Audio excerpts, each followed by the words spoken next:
Greetings, dear brothers and sisters. So this time of year, in the lead up to Christmas, there often is a lot of confusion and division in regards to the topic of Christmas.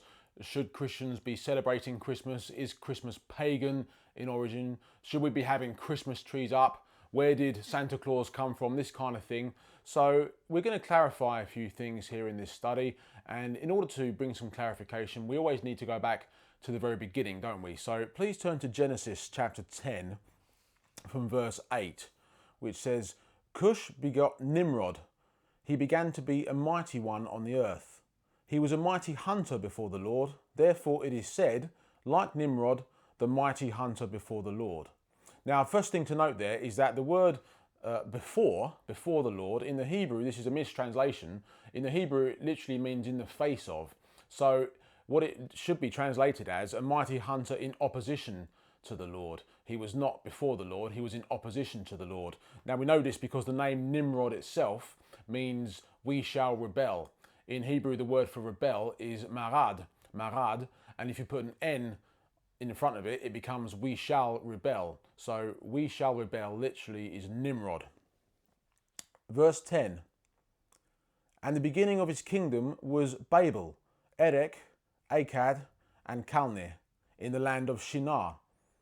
From that land he went to Assyria and built Nineveh, Rehoboth-ir, Calah, and Rezin between Nineveh and Calah. That is the principal city. So this entire area here, which Nimrod founded, was known in the ancient world as Mesopotamia. Mesopotamia is the ancient name for this part of the world.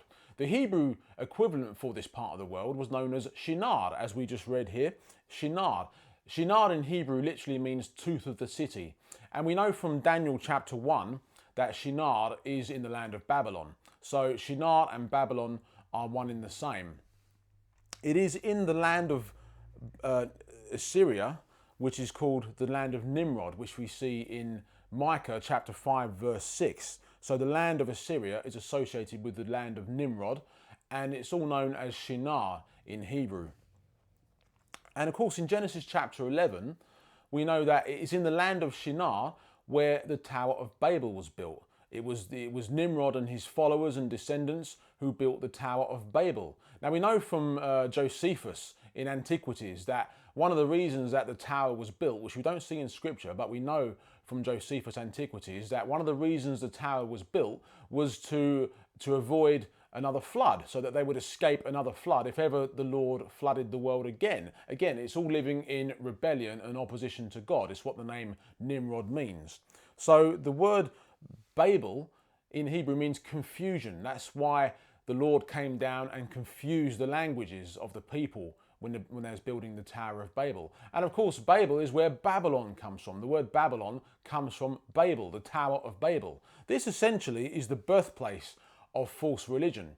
It all comes from Babylon, and it always keeps its name of origin as well. So, for example, you have the headquarters of the Metropolitan Police, Great Scotland Yard in Victorian times. It was in a street called Great Scotland Yard.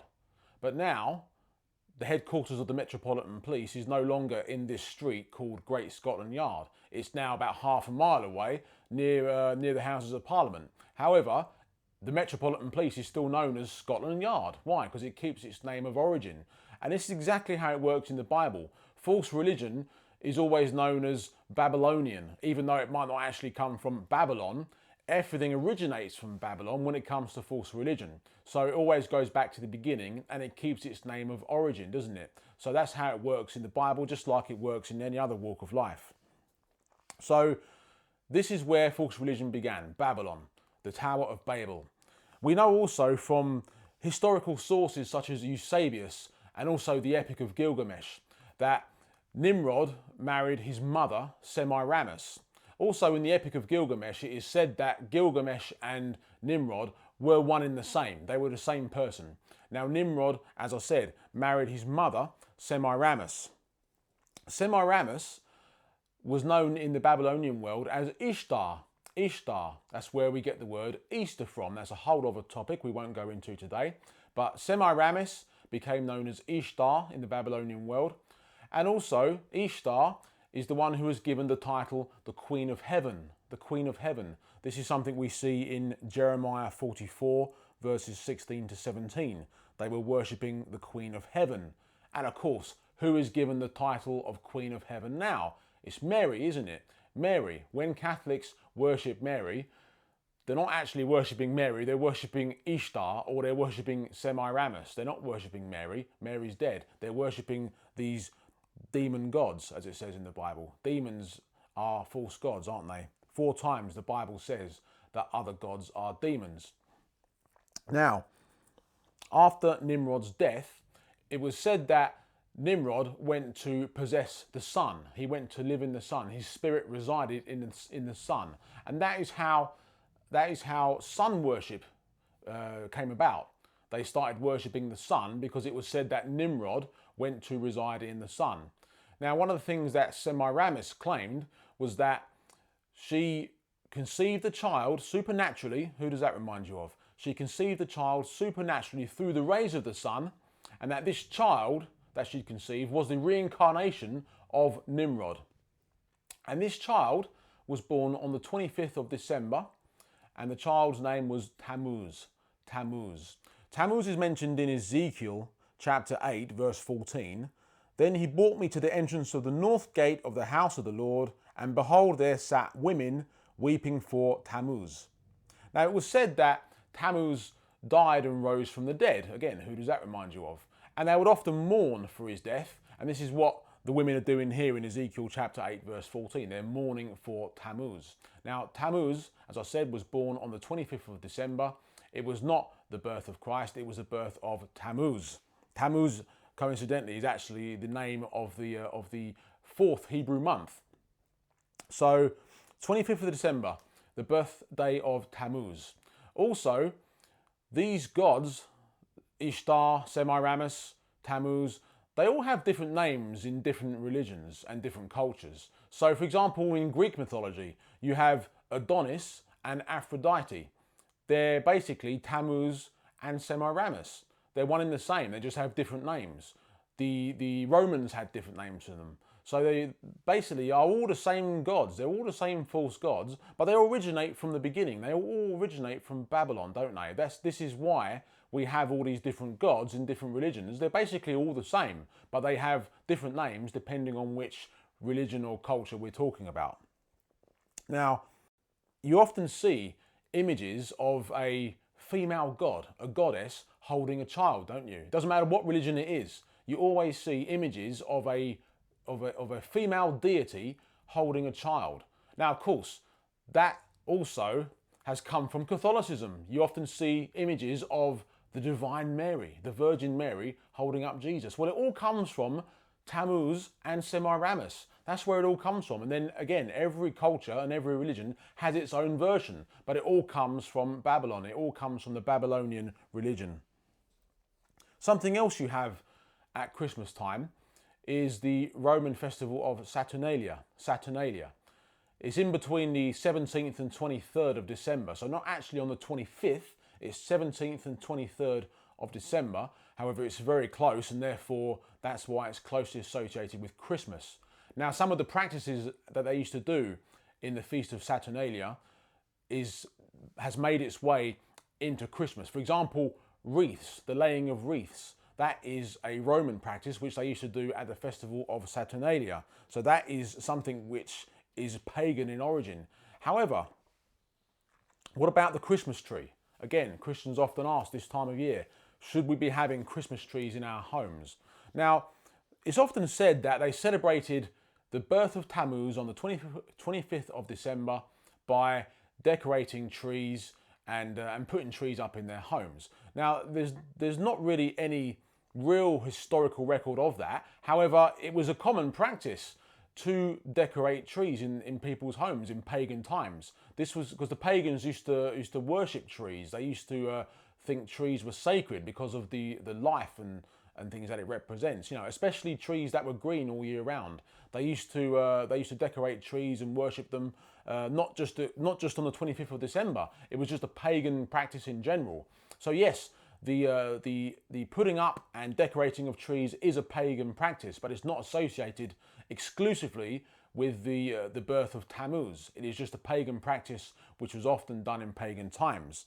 Now, of course, there is a verse in the Bible which people often refer to refute the idea that we should be that we shouldn't be having Christmas trees in our homes, and that, of course, comes from Jeremiah chapter 10, verses 3 to 4.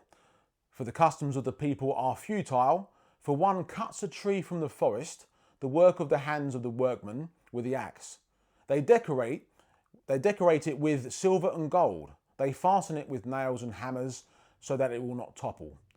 So this is often used as a proof text to not have Christmas trees in our homes. However, we do need to understand that the whole context of Jeremiah and also many of the prophets such as Isaiah, etc., is talking against idolatry, is talking against idols, and this is how they used to make idols. They used to cut down trees, and then from the trunk they would then carve an idol out of it. So it says here, how it is the work of the hands of the workman with the axe. They used to carve an idol out of this wood, and then what they used to do is they used to overlay it with molten silver or gold. So that's how they used to make a silver or gold idol. And then what they'd do is they'd hammer it down with nails so that it would be fixed in its position, maybe on the wall or on a shelf or something, and of course bow down and worship it. This is how they used to make idols. It's not necessarily talking about the idea of cutting down a tree and then hanging gold and silver like tinsel and decorations and things like this. Now, it does say they used to decorate it with silver and gold. The Hebrew word there for decorate is yafa, and it literally means to make beautiful. The Hebrew word for beautiful is yafeh. So they used to overlay it with molten silver or gold. So basically these idols will be made of wood, but they're gold plated or silver plated. That is how they used to make idols. So that's what this verse is literally talking about. It's not necessarily talking about Christmas trees as we know it. It's just talking about how they used to make idols by chopping down trees and then carving from the trunk an idol, an image or something, and then overlaying it with molten silver or gold. That's exactly how they used to make idols. Now, what about the idea of Santa Claus? Of course, Santa Claus, the word Santa Claus comes from a Dutch word, funny enough, but Santa Claus is based on the story of St. Nicholas. Now, St. Nicholas was a bishop or a pastor of a church in Ephesus who had a love for poor people and children. And one of the things that St. Nicholas used to do was go into people's homes at night time and leave gifts. He did this for a particular family, a father who had 3 daughters, I believe, and he used to leave bags of gold coins, money, in their homes. Now, one night it was said as well that the father actually stayed up late to try and catch who was ever doing this, and that's something kids often do. They often stay up late to try and catch Santa Claus in their lounge laying presents out in front of the tree, don't they? So that's where the story of Santa Claus comes from. It comes from St. Nicholas, who was a Christian and did good things. So what is behind the story of Santa Claus is 100% Christian. It's simply a guy who had a love for the poor, a love for children, and used to secretly leave gifts in these people's homes. However, it got morphed into the idea of this God who can see everything you're doing, and if you're not well behaved, then he's not going to bring you anything. So the idea that there's this omnipresent God who can see everything that you're doing and that you have to work hard to please in order to receive rewards. This is something we shouldn't be teaching children. If you're a Christian, you cannot be teaching your child that there's another God out there who's going to reward you if you behave yourself and you can see everything you're doing. That is idolatry. That is teaching children false religion. If you're bringing your child up in the ways of the Lord, in the ways of the Bible, to teach them that there's one God, then how confusing for a child to then teach them that there's this other God who can see everything you're doing and he's going to reward you if you behave, or if you don't behave, then he's not going to bring you anything. How confusing for a child. We cannot be teaching Christian children the idea of Santa Claus. We can teach them, of course, charitable good deeds and things like this, things that St. Nicholas did, but we certainly can't be teaching children that there are other gods out there who's going to reward you if you behave. This is not of God. Another area of division, of course, is when was Christ actually born? Now, we know that he wasn't born on the 25th of December. We do know from calculations which are taken from 1 Chronicles 24 and Luke chapter 1, that you can narrow it down between the last week in September and the first week of October. You can narrow it down that closely in the Bible. The birth of Christ would have been the last week in September and the first week in October.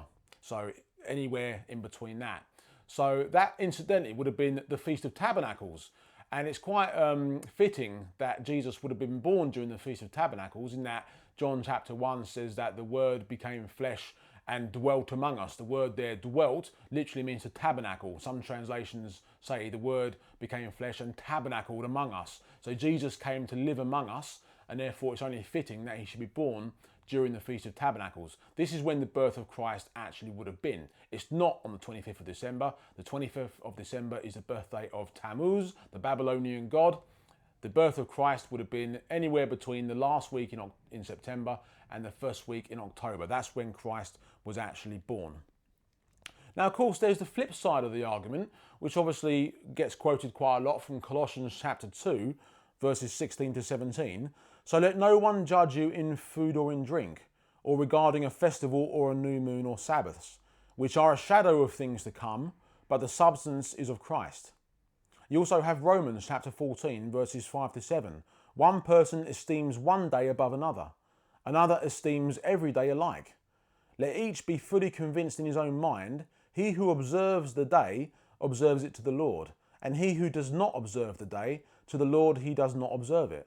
He who eats to the Lord, for he gives God thanks.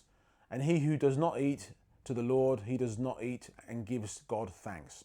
The story of the birth of Christ, the nativity, is biblical. That's not pagan in origin. The story of the birth of Christ is 100% biblical, taken of course from Matthew chapters 1 and 2, taken from Luke chapter 1. The story of the birth of Christ, the nativity, is completely biblical. So what gets celebrated at Christmas is biblical, the birth of Christ. And we should remember the birth of Christ. There's nothing commanding us to celebrate the birth of Christ, but there's also nothing commanding us to not celebrate it. It's a good thing to remember the birth of Christ. Now, of course, on the flip side of the argument, there are so many churches who are against Christmas and against these kind of things, and that's all well and good. But because they're so against it, the narratives in the Gospels, in Matthew chapters 1 and 2 and Luke 1, never gets taught. They never teach on the birth of Christ, when they should be teaching on the birth of Christ. Why? A, because it's biblical, it's straight from the Bible, and B, because these things are a picture of what's going to happen as well. The first coming of Christ foreshadows the second coming. So there's things about the nativity, there's things about the birth of Christ which we need to understand, and we do need to be teaching these things. Now, you don't have to teach these things at Christmas time. Teach them any time you like. If you want to truly celebrate and remember the birth of Jesus, then do it during the Feast of Tabernacles. That's when he was actually born. However, people this time of year are thinking about spiritual things. They are thinking about the things of the Bible. They are thinking about Jesus. Even though they're going out spending hundreds of pounds, which they haven't got, on all kinds of junk which people don't need, people are still thinking about this time of year, especially when I would say the Queen's speech, but this year it's going to be the King's speech for the first time. The King's speech is going to be Christ-centered. They talk about Jesus on the Queen's or King's speech. Therefore, it's a good opportunity to tell people that this time of year that they're thinking about, they are thinking about a festival which has to do with Jesus. It's a good opportunity to point them to Jesus. It's a good opportunity to remind them why they're doing what they're doing. Even though Christmas historically has nothing to do with Christ, many of the practices which has made its way into Christmas has nothing to do with Christ. It comes from paganism. It's still a good opportunity to tell people that what they're doing this time of year is about Jesus. So take that opportunity to tell people about Jesus, and ultimately to tell them to repent and to come to the one true God. So thank you very much, brothers and sisters, for listening to this study, and I hope that has clarified any misunderstandings or confusion in regard to Christmas. Please do get in touch with us if you have any questions. God bless you all.